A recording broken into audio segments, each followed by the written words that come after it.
These homemade spicy chicken tacos are smoky, juicy, and bring the perfect kick. Walk with me. I was doom scrolling social media recently, and while helplessly scrolling, I came across a chicken taco recipe. That chicken taco recipe looked damn delicious. So me being the man I am, I figured, you know what, I gotta make this immediately.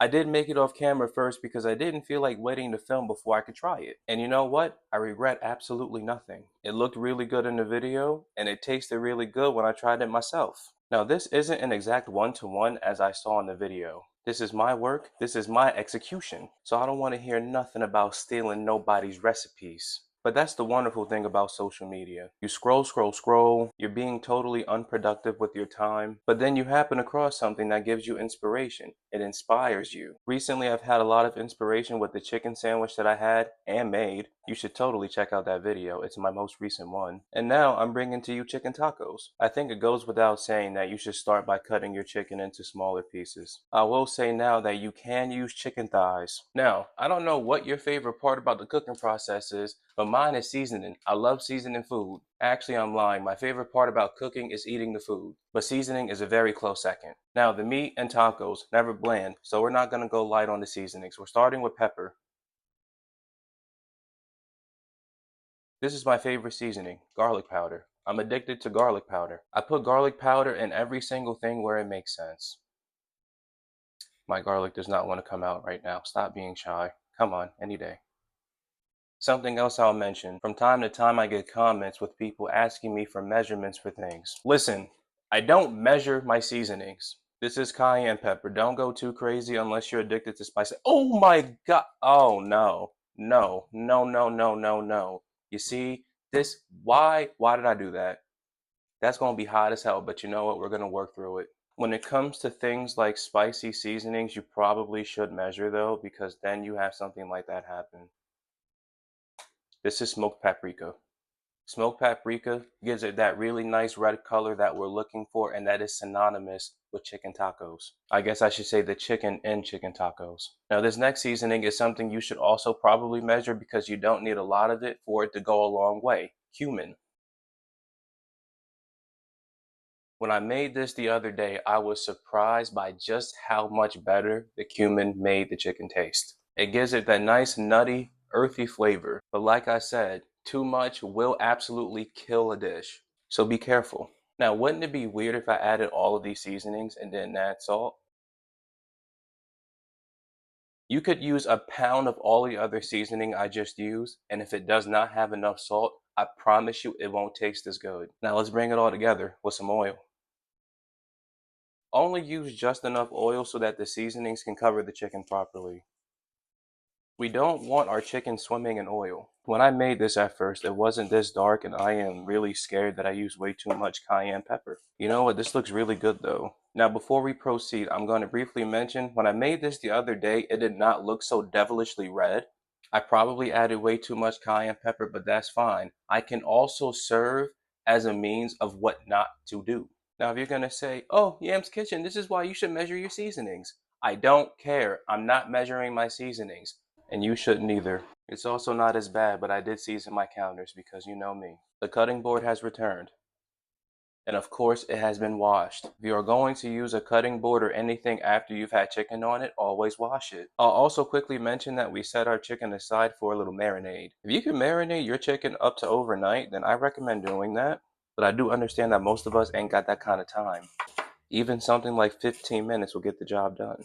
But whether it's 15 minutes, 24 hours, or 30 seconds, it's going to taste good regardless. Now, if you're wondering what we're doing here, we're making our Pico de Gallo, or Pico de Gallo if you're uncultured. Pico de Gallo is super simple, and I'm grateful for that, because I'm feeling quite lazy today and I don't have to chop a million things. When I was cutting onion the other day, it unleashed a total assault on my eyes. It almost felt like I got pepper sprayed. Now, I've never been pepper sprayed, but I have seen the way people reacted to being pepper sprayed, and I felt exactly the way those people looked. You want to cut your onion and tomato into smaller pieces so that it can fit into your taco shell easy. We don't want big ass chunks of vegetables overflowing out of our tacos. You might be thinking to yourself that this looks very uncoordinated, and you're probably right. I'm just trying to get it done. We keep it real and we keep it raw over here. A few seconds ago, I said I was feeling lazy and I was glad I didn't have to cut a million things. I must have been high when I said that because I'm tired of cutting already. Now, the best way to serve pico de gallo is to season the vegetables right when you're about to serve them. This helps them make sure they look as bright as possible. But we ain't got that kind of time today, so I'm seasoning it now. I feel like I spend as much time wiping my counters as I do cooking. Now, to make yourself a nice pico de gallo is real simple. We start with the pepper. Now, you don't need to add too much on the seasonings. They're just vegetables. I'm not trying to diminish pico de gallo, but it's also supposed to be complementary to the entire experience. Season it, but don't overdo it is the point that I'm trying to make. This is salt, of course. I don't know if you can see, but I seasoned my counter again. Lime juice. That pour felt very anticlimactic. I am almost out of cilantro and I am not a fan.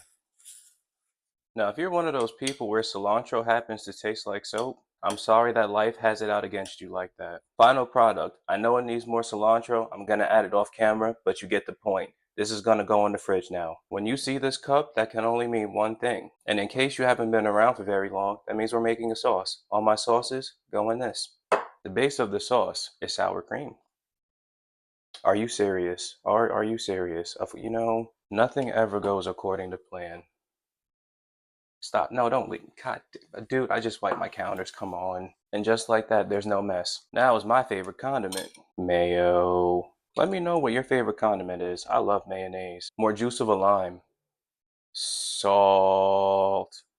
Pepper. Of course. Oh, my lord. You know what? I'm gonna grab a spoon and do it that way. I just had a little mishap with my garlic powder, so I'm gonna use a spoon. But always taste as you go, adjust as needed, and some smoked paprika. Now the sauce in the video did have hot, oh my goodness. What is happening today? Now in the video that I watched, it did have hot sauce, but when I made it, I did not use hot sauce and I liked it just as much. Now my taco shells for today are going to be an interesting one. Now you might hear that and go, what the hell does this guy mean? Here's what I mean. This is a whole flour tortilla. We're going to turn this into our soft taco shells. Now, before you roll your eyes and get an attitude, I'm going to tell you this. Just buy taco shells. Why am I doing it this way? The answer is surprisingly more complex than you would think. No, I'm not elaborating. Now, this may not be a perfect circle, but once it's in a pan and folded and full of chicken and cheese and all those other delectable things, you won't notice anyway. Let's get to the main event. Let's get this chicken going into a real hot pan. You also want to spread it into an even layer so that as much of the bottom can get a nice brown as possible. And once you've got it as flat and even as possible, don't touch it, just leave it alone. Now while that chicken cooks, we're going to get ahead and shred some cheese. Always shred more cheese than you think you'll need. Now when the chicken is nicely brown on the bottom, we're going to mix it a little bit. And now that we finished mixing, we're going to leave it alone again. We want the other side to get as nicely brown as the bottom did. Down goes the tortilla in the same pan we just cooked the food in. So while that's getting nice and crispy on the bottom, we can go ahead and add our cheese and let that melt as the taco shell is toasting. If you happen to feel like I'm adding too much cheese, I want to introduce you to something called personal preference. I'm adding my personally preferred amount of cheese. Now once this melts a little bit, we're going to go on top with the chicken. Always be generous with how you give yourself food. You're the one cooking, so you always deserve the best. It's about time we gave this a little flip over. Something's gonna spill and that's okay. Ay, ay, ay, look at that. Let me show you something. That's perfect. Now the one to the far right might have got too much color, but this is what I like to call the perfect set of triplets. Now I hope you don't think I forgot about my toppings. Across the top goes the pico and some sauce across the top. The sauce is taking its time, but you get the point. Now if I could, I would invite you over to have a bite. That's a lie. I'm going to crush all three of these. You take care. Bye-bye now.